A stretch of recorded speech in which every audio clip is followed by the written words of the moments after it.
time. The best wedding gift ba to?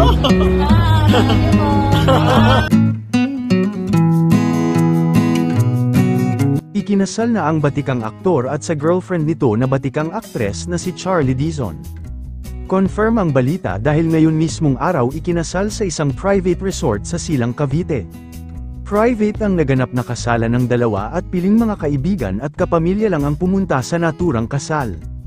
Limitado rin ang larawan sa kasalan ng dalawa. Ayon sa report ng ABS-CBN, isa sa mga nag-sponsor sa naturang kasal ay si Senator Bong Revilla at ang asawa nito na si Lani Mercado, kasama din sa nagbigay sponsor ang batikang aktres na si Vilma Santos.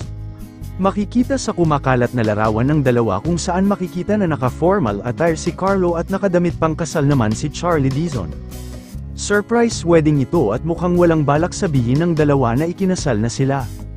Madami naman ang nagpaabot ng pagbati lalong-lalo na ang fans ng dalawa dahil kamakailan lang din kung saan nanalo si Charlie Dizon ng Best Actress Award kung saan sinabi nito na si Carlo Aquino ang kanyang lucky charm. Makikita rin sa isang post ng makeup company kung saan ipinost nito ang ginamit na pang-makeup kay Carlo at Charlie sa naturang wedding. Una nang nagtaka ang netizens dahil sa ibinahagi ni Carlo Aquino na picture nila ni Charlie Dizon kung saan ito na pala ang prenup pictures wedding ng dalawa bago itala ang kanilang kasal ngayong araw June 9, 2024. Una nang sinabi ni Charlie na kung sila talaga ni Carlo sila talaga para sa isa't isa, isang malaking congratulations sa bagong kasal at isa ng ganap na Aquino si Charlie Dizon.